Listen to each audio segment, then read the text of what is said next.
भगवान श्री योगी रामसूरतकुमार की जय। सर्वं योगी रामसूरतकुमारार्पणमस्तु।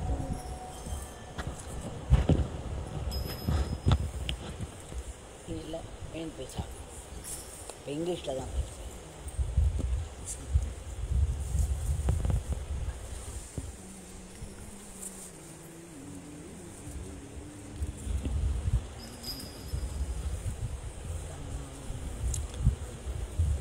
With deep, grateful pranams, we have offered the Nama flowers at the lotus feet of Bhagwan.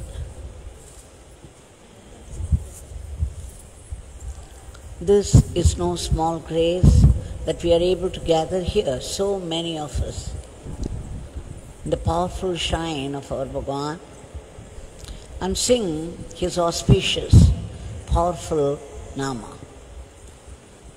Let us celebrate this grace and keep it ever in mind with gratitude. Now, before we offer our today's prayer, we shall shift to Sanadi Street house.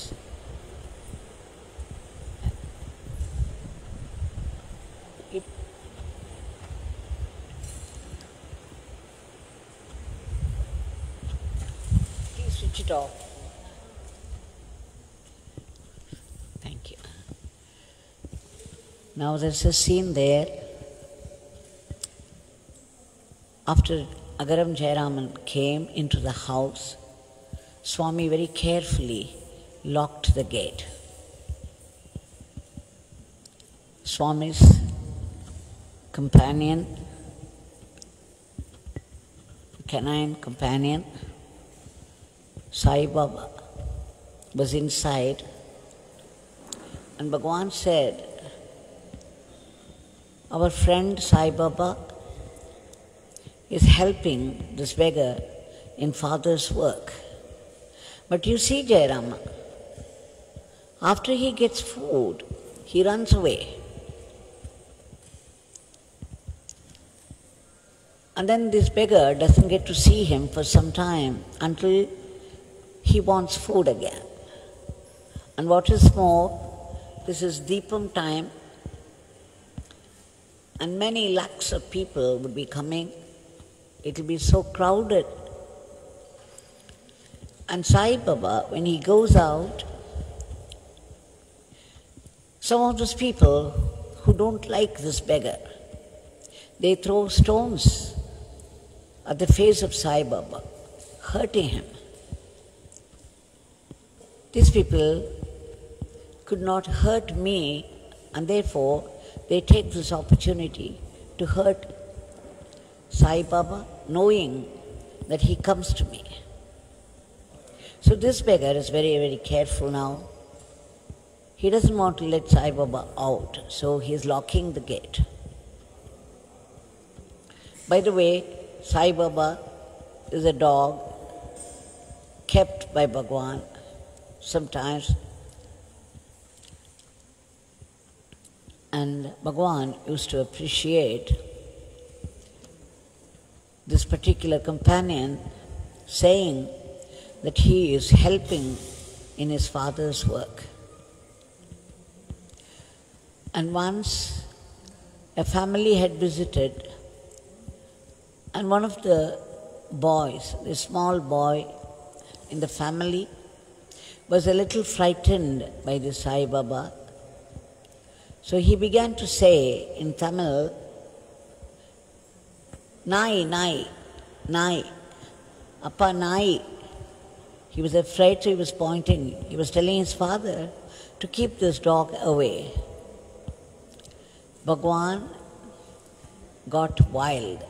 He said, you call this Nai? He's no Nai. He's Sai. He's Sahai. He is the helper. He is Baba. And that is how it became Sai Baba. At least this is what we understand from what Bhagwan says. Right from the beginning, he was calling this dog Sai Baba and declared that he was helping him in his father's work. And Bhagwan would share his food. There is a photograph in the Pradhan Mandir, a very big one, at the very entrance of Pradhan Mandir. If you look at it, you would see Bhagwan in the rags of a beggar with his coconut shell feeding a dog. He would put his hand into the coconut shell, take food, and then put his hand into the mouth of the dog, feeding him.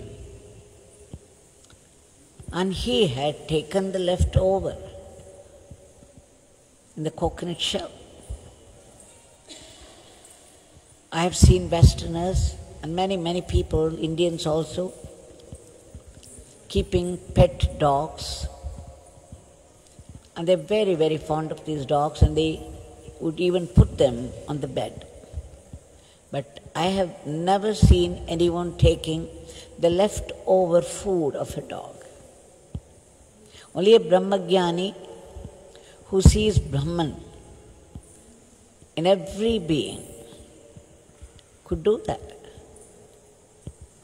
So Bhagwan looked upon this dog, Sai Baba, as his companion in Father's work.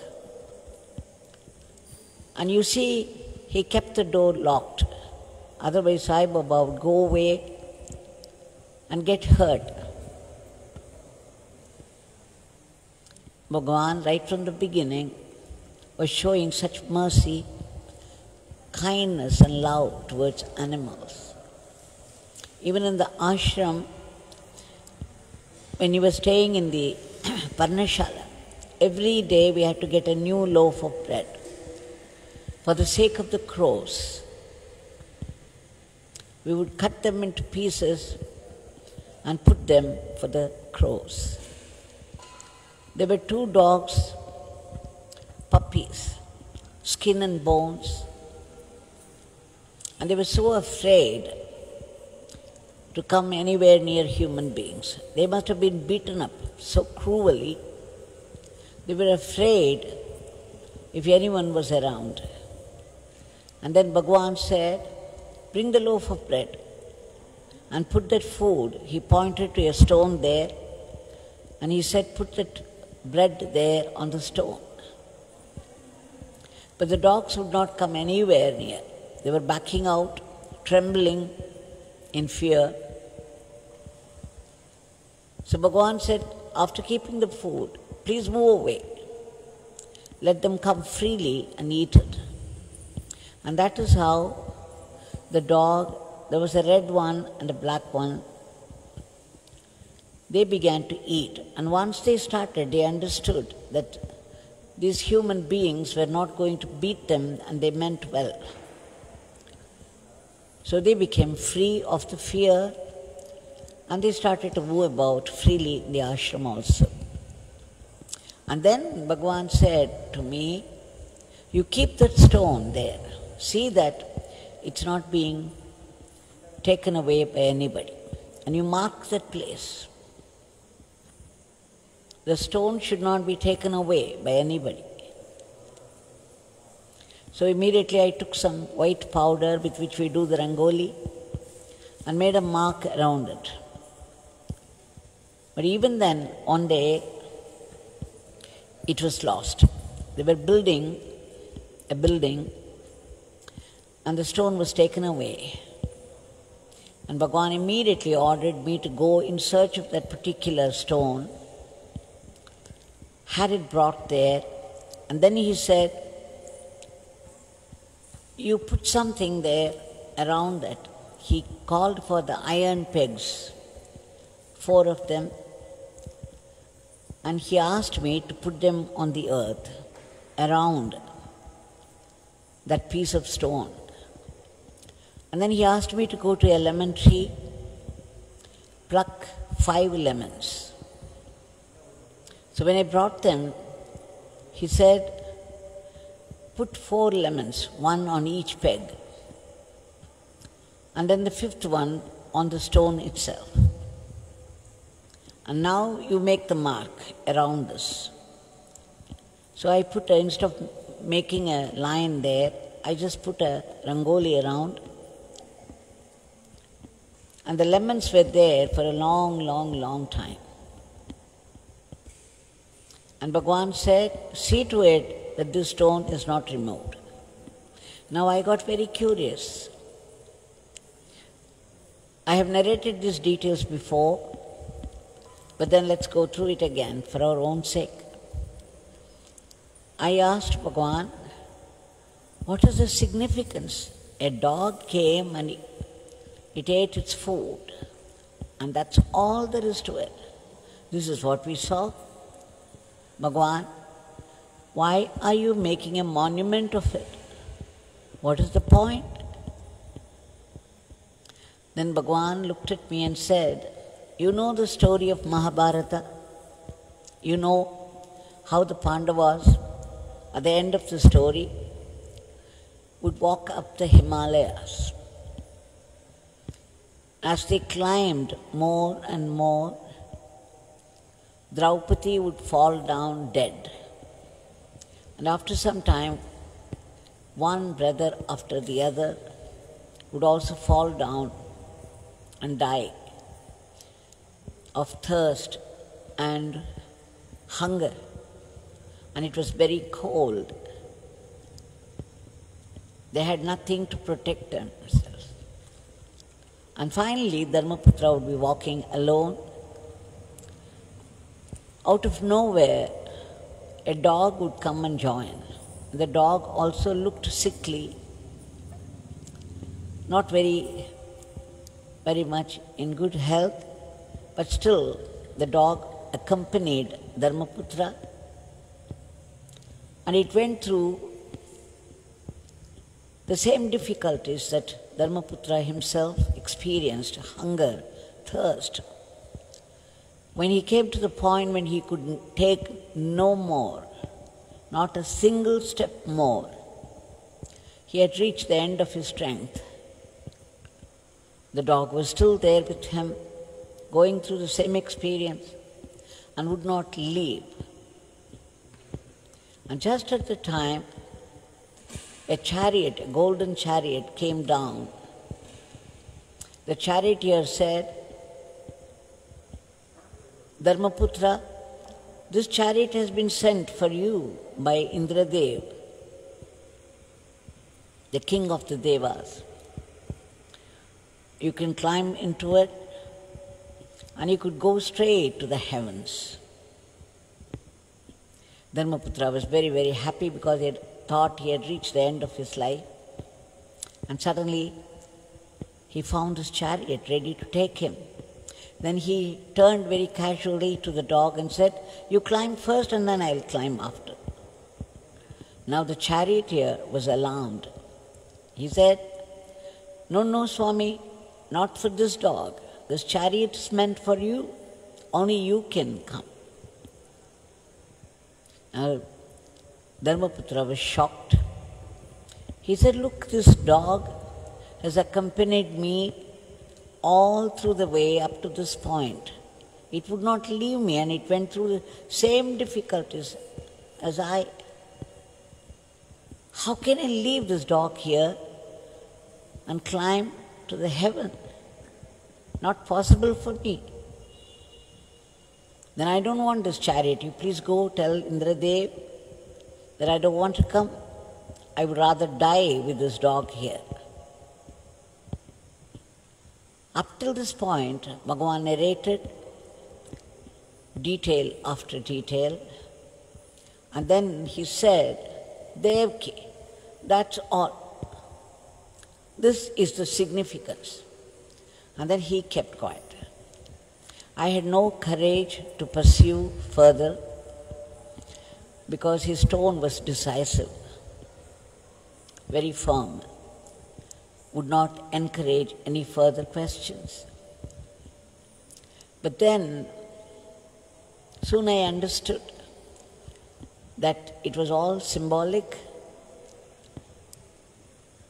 Anyone, any devotee of a great master should follow the great master without leaving him, but faithfully follow him till the end, till his last ounce of strength. Then the Grand Master, the great master, would not go away leaving the dog behind, leaving the devotee. A devotee should be like a dog, faithful and grateful to the great master for all the blessings. So I understood Bhagwan meant this, that if any devotee should follow him up to their last moment with faith and gratitude, he would see that the devotee is taken into his fold. Bhagwan has given me the promise that at the end of the last breath of every one of his devotees, he would appear by the side of the devotee and take them by hand. What a promise, what a blessing. Such was Bhagwan's fondness for the dogs. You can see the stone even there, even now, there on the spot. Surprisingly, there is a Rudraksha tree near that. Now, I had seen Bhagwan showing such kindness and love to a tree inside Arunachaleshwara temple and to the elephant there. Sri Gajaraja Farani writes that once Bhagwan took him from Sannadhi Street house straight inside the temple. They walked up to the elephant. And Bhagwan felt the pain of the elephant. Turning to Gajaraji, said, he took out 2 rupees from his pocket and said, buy some bananas for the elephant, just for this 2 rupees. Don't add any more. And bring them. So when he brought the bananas, Bhagwan began to feed the elephant by his own hand and said, this elephant was tortured yesterday. People do not think that this friend is helping Arunachaleshwara. He is also a worker of Arunachaleshwara temple, just as the other people are.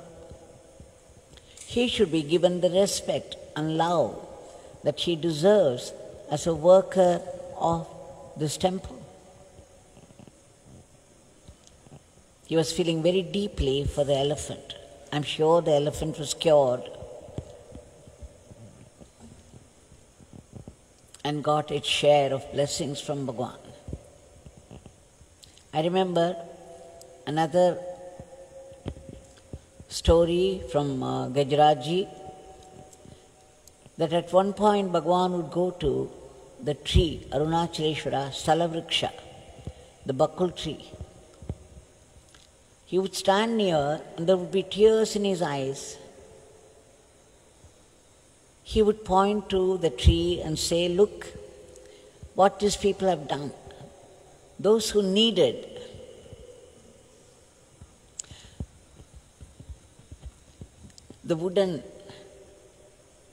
the skin of the tree would peel it off and take it for their medicine.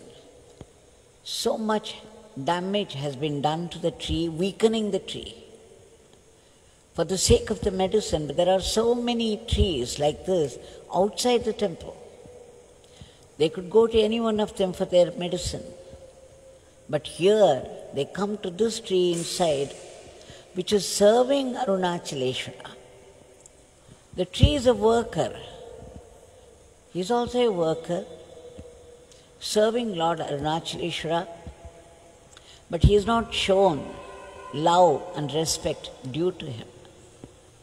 Instead, people are weakening it by taking away those outer strips. And then he called the officer in charge and said, please see to it that such a thing is not done anymore. And then, of course, they began to take care.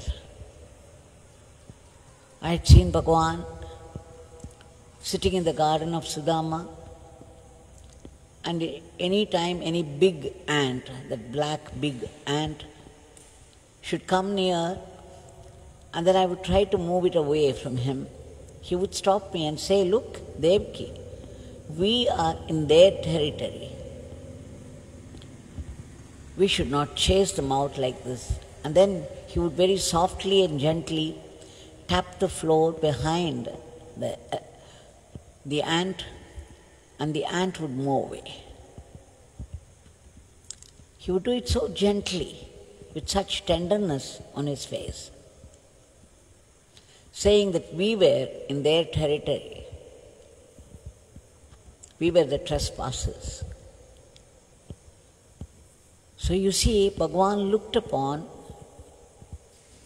even the insects and the animals and the trees as helpers in Father's work.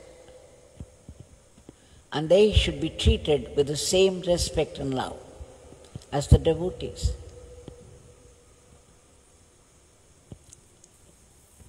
Now we should remember this, and we should also remember how Bhagwan locked the gate whenever the dog displayed the tendency to go out and get hurt. Bhagwan would do this to us also. Our mind keeps wandering.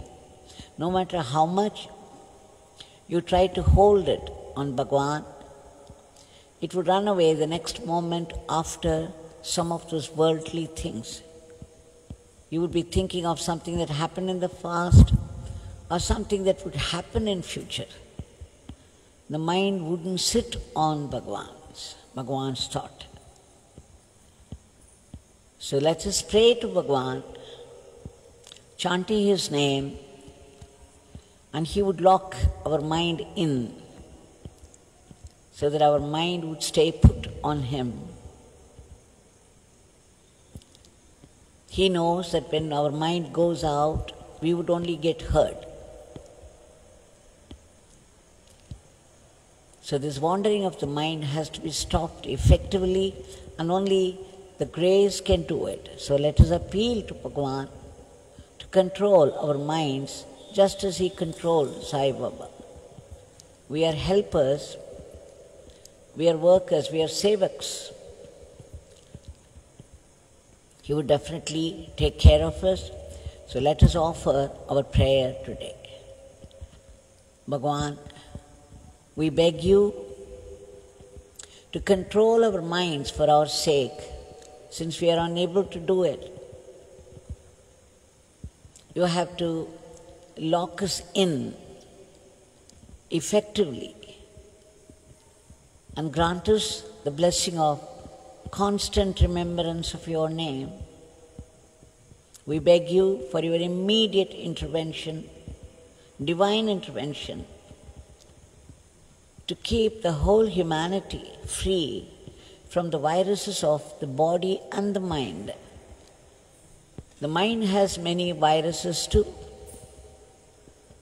and it is not seasonal like the other virus.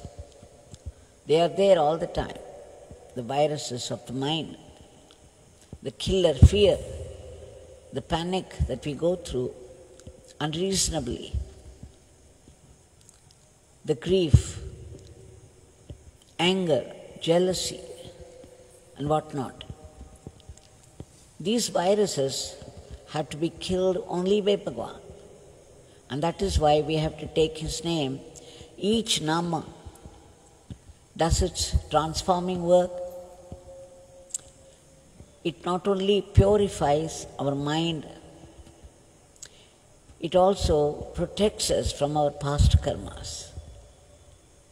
It has the power to destroy our bad karmas of the past, or at least mitigate the suffering from that.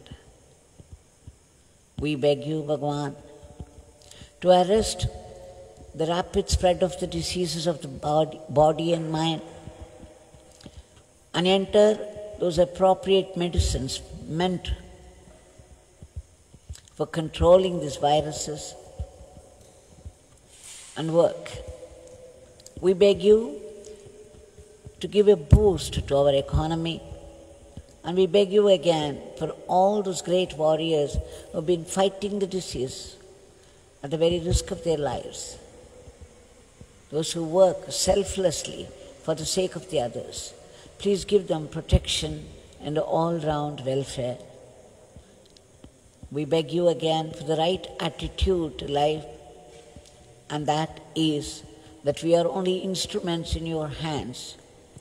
And we beg you to bless us to be good instruments in your hands, so that we run our everyday life as an offering to you. And finally, we beg for that supreme state of being. We beg you for that ultimate grace, for complete purification of the mind, so that we could see only your presence in everything, in everyone, everywhere, and only your leelas, delightful leelas, in all happenings of the world and life. And particularly, even in the worst, cruel sufferings of life, we should be able to see your hidden grace, your grace in disguise, which is meant for our greater good. We beg you again and again for that eternal living in your universal being. Jai Yogi Ramsuratkumar.